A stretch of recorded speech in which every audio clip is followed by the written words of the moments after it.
Hoje nós vamos dar início a um novo quadro, o Bate-Papo com Especialistas Mobius. Nele, nós vamos responder algumas perguntas que vocês mandaram ao longo da semana sobre finanças e investimentos. Então, se você quiser ter sua pergunta respondida, segue o Instagram do Mobius Edu, cujo link está na descrição, e manda uma pergunta sempre que a gente abrir uma caixinha. Muitas pessoas já mandaram e nós vamos responder agora. Vamos nessa? Vamos para a primeira pergunta. Ela diz o seguinte: bom dia, por que os investimentos no Tesouro estão caindo tanto? Para que você possa entender a dinâmica de preço de um título de renda fixa, você precisa entender como é precificado cada um desses títulos.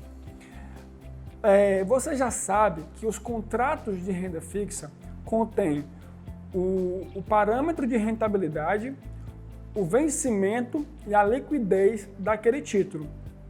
Se, por exemplo, a taxa atual do mercado, a taxa de juros atual, está em 5%, mas tem um título de renda fixa pré-fixado que a taxa está em 6%, o mercado vai elevar a taxa, o preço desse título pré-fixado para que o retorno desse título seja ajustado de acordo com a taxa atual. E a precificação desses títulos se dá pela verificação da taxa de juros futura. Então, se você quiser entender como isso acontece, eu recomendo que você entre em sites de investimento e pesquise pelas taxas de juros brasileiras dos títulos de 10 anos, para que você possa ver que ela está crescente. E assim, naturalmente, os títulos são corrigidos e seus preços caem. Vamos para a segunda pergunta. Ela diz o seguinte: como começar a investir? Onde? Se houver pouco dinheiro, vale a pena investir? Para você começar a investir, eu acho muito interessante que primeiro você defina um objetivo, para que aí você saiba quais ativos você escolher para alcançar os seus objetivos. Onde você vai investir é através de uma corretora e nos ativos que estão de acordo com os seus objetivos. Por exemplo, se você quiser se investir para se aposentar, você pode aplicar em ativos que tenham um prazo maior, que oscilem um pouco mais, que tenham uma liquidez menor e talvez um risco maior. Isso porque você não vai precisar dos recursos por um breve momento, né? Daqui a 1 ano, 2 anos. Você vai precisar daqui a 20, 30 anos, que é a sua aposentadoria. Então, nesse caso, você pode escolher ativos com essas características. Por outro lado, se você quiser investir para viajar daqui a 1 ano, por exemplo, é essencial que você escolha títulos com uma liquidez de até 1 ano, que não sejam muito arriscados e que não oscilem muito. Porque imagina só, você está juntando dinheiro em uma ação, por exemplo, né? Uma ação, juntando, investindo lá para viajar daqui a 1 ano. Quando chega no dia da sua viagem, acontece alguma crise, alguma notícia política que faz com que o preço da sua ação diminua. Nesse caso, você vai ter menos dinheiro do que você aplicou e vai acabar não conseguindo fazer a viagem que você queria fazer. Por isso é essencial investir, quando o seu objetivo é de curto prazo, é essencial investir em títulos com um prazo menor e com um risco menor. A segunda parte da pergunta diz respeito a se vale a pena investir com pouco dinheiro. Sim. Se você só tem R$50 para começar, R$100, comece. Não fique adiando, porque nessa espera do melhor momento, de quando você tiver muito dinheiro para começar a investir, você vai perder muitas oportunidades e vai perder muito tempo nessa espera. Eu comecei a investir com R$200 por mês. É muito pouco, mas de pouquinho em pouquinho eu cheguei a 1.000, 5.000, 10.000, fui aumentando também os meus aportes e hoje em dia eu estou muito mais adiantado do que eu estaria se tivesse começado ou esperado começar quando eu tivesse muito dinheiro. Contudo, você deve só pesar as oportunidades que tem diante de você. Talvez a melhor opção seja abrir um negócio digital, uma loja virtual. E talvez também seja melhor você investir em um curso que te capacite a ganhar mais, ou investir em literatura que te torne um profissional melhor, um investidor melhor. Então você tem que só pesar essas oportunidades. No nosso canal já tem um vídeo te ensinando a investir com pouco dinheiro. Mas antes de continuar, me responda. Você quer ser um investidor melhor? Se sim, não se esqueça de se inscrever no nosso canal para que você não fique de fora de nenhum vídeo que nós postamos semanalmente sobre finanças e investimentos. A terceira pergunta diz o seguinte: qual é o futuro das criptomoedas? A gente tem que entender e saber diferenciar um ativo específico do setor ou de uma tecnologia. Por exemplo, na virada do milênio, muitas pessoas acreditavam demais no potencial da internet, né? Na popularização da internet, das empresas de internet. Contudo, apesar de esse fato seria concretizado no futuro, porque hoje em dia a internet está presente em nossas vidas.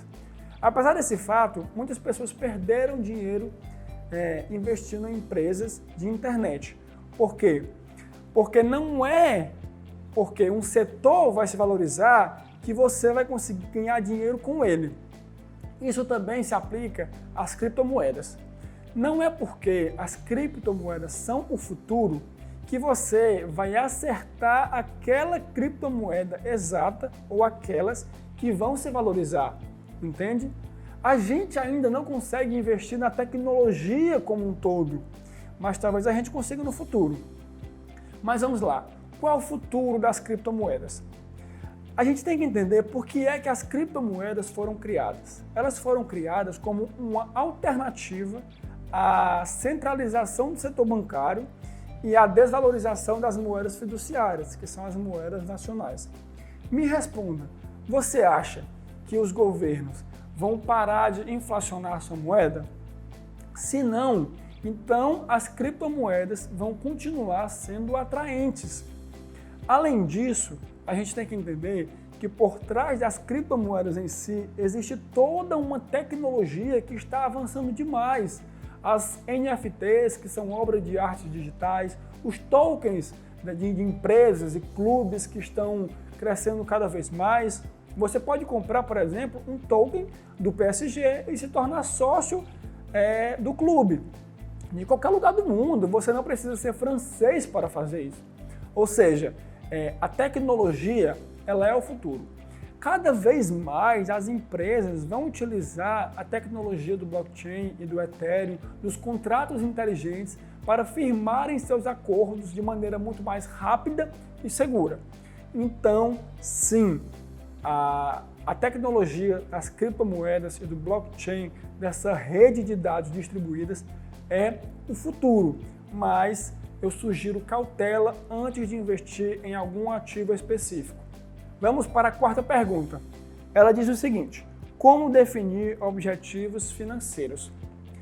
Para a gente responder essa pergunta, nós temos que partir do princípio de que se nós gastarmos tudo que nós ganhamos, nós teremos que trabalhar até morrer.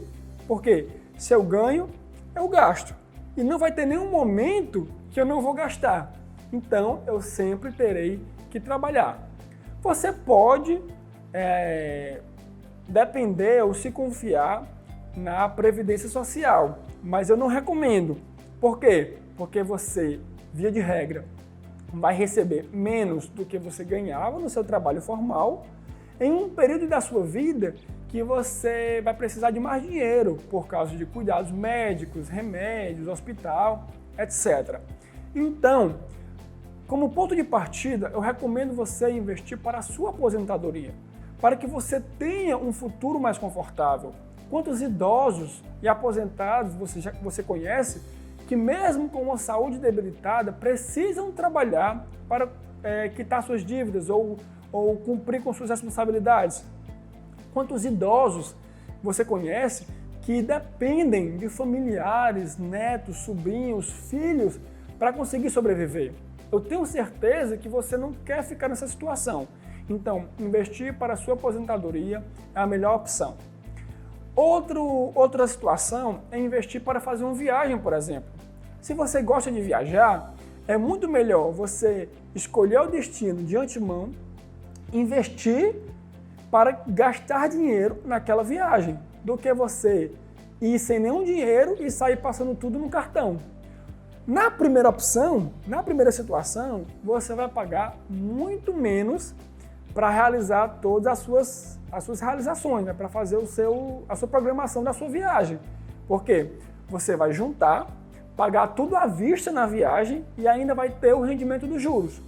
Mas, no caso de você parcelar tudo, você vai pagar os juros do cartão e não vai conseguir desconto porque vai comprar tudo parcelado. Dessa forma, o investimento te possibilita conquistar mais coisas em menos tempo. Entendido isso, eu acho que vai ser despertado em você a importância de se investir e então você vai começar a definir os seus objetivos. Nesse processo, defina objetivos que sejam realmente importantes para você, porque se não for importante, você vai perder a motivação ao longo do caminho e vai acabar desistindo de conquistá-los. A quinta pergunta é o seguinte: como escolher ativos com boa perspectiva de valorização? A gente tem que entender que essa valorização pode se dar no médio, no curto ou no longo prazo. No curto prazo, eu já adianto que é impossível você determinar o comportamento de um ativo no curto prazo. Porque pode haver um evento político, um evento econômico, uma crise social, uma guerra, uma pandemia, tudo pode acontecer para afetar negativamente o preço dos seus ativos no curto prazo. No médio prazo, que a gente está falando de 2 a 5 anos, 6, 7 anos, que é o médio prazo, é muito difícil também você conseguir ter uma noção exata, principalmente se estivermos falando de renda variável. Não tem como eu saber daqui a 5 anos como estará o preço de uma tal ação ou de um tal fundo imobiliário. É muito difícil eu saber disso. Em um título de renda fixa é muito mais fácil, porque ele tem um prazo de 5 anos, de 7, 8 anos, eu consigo investir, eu sei que nesse período ele vai ter tal rendimento, então é mais fácil. Mas, no longo prazo, a gente tem que entender que as melhores empresas vão sobreviver, e se elas vão sobreviver, elas tendem a crescer, e se elas vão crescer, as suas ações vão valorizar. Hoje, eu posso estudar uma empresa, saber que ela é uma ótima empresa, que está inserida em um setor promissor, ela tem um balanço contábil sólido, ela tem uma boa gestão, ela tem vantagens competitivas em relação aos seus concorrentes. Então eu sei que essa empresa, em específico, tem grande chance de sobreviver e de crescer no longo prazo. Eu estou falando de mais de 10 anos, certo? Se ela tem essa perspectiva, então ela é hoje um bom investimento. Além disso, eu tenho que verificar o preço daquele ativo. Porque, por exemplo, se eu vejo uma ação que ela tem grande chance de valorizar no longo prazo, talvez outras pessoas também vejam isso. E por causa dessa perspectiva, muitas pessoas vão querer comprar esse ativo. Então o preço pode ficar muito caro. E se você comprar uma boa empresa a um preço muito caro mesmo, você pode acabar fazendo um mau negócio e passar 10, 15, 20 anos para recuperar o seu investimento, certo? Então, não é o ideal. O ideal é você comprar bons negócios, investir em bons negócios a preços justos. A próxima pergunta e última diz o seguinte: como diminuir os riscos do investimento? Nos investimentos existem vários riscos diferentes. Tem o risco de mercado, o risco de crédito, o risco de liquidez, o risco de inflação, o risco de performar abaixo do mercado. Aqui no nosso canal nós temos um vídeo só falando sobre riscos e como minimizar. Mas, basicamente, você precisa obedecer a 2 princípios. Primeiro, diversificação. Não tenha só um ativo e não tenha um pequeniníssimo número de ativos em sua carteira. Se você puder, tenha vários ativos de setores descorrelacionados, ativos de classes diferentes, com características diferentes, com modelos de negócios diferentes, com fontes de lucro diferentes, para que, caso haja uma crise em um setor, uma crise em uma classe, todo o seu patrimônio não seja impactado. Mas não incorra no erro de pulverizar o seu patrimônio. Não tenha ativos demais ao ponto de sua rentabilidade ser afetada negativamente. Depois de que você diversificou, a outra dica que eu posso te dar, o outro princípio que você deve obedecer é estudar bastante os ativos. Se você for investir em um CDB, estude primeiro aquele banco para o qual você está emprestando dinheiro, olhe o balanço do banco, veja a classificação de risco daquele banco. Se você estiver investindo em uma debênture, olhe aquela empresa, será que aquela empresa tem chance de te dar um calote? Se você estiver investindo em uma ação, estude aquela ação, estude aquele fundo imobiliário, estude aquele ETF, estude aquele país que você quer investir. Dessa forma, você vai minimizar e muito os riscos dos seus investimentos. Então é isso, galera. Você gostou desse quadro? Por favor, deixe nos comentários a sua opinião para que possamos fazer um conteúdo de acordo com o que vocês querem e precisam. Se você também quiser ter sua pergunta respondida, segue a gente no Instagram, que o link aqui está na descrição. Manda a sua pergunta sempre que a gente abrir a caixinha e talvez a sua pergunta seja respondida aqui. Não se esqueça de se inscrever no nosso canal e boa sorte!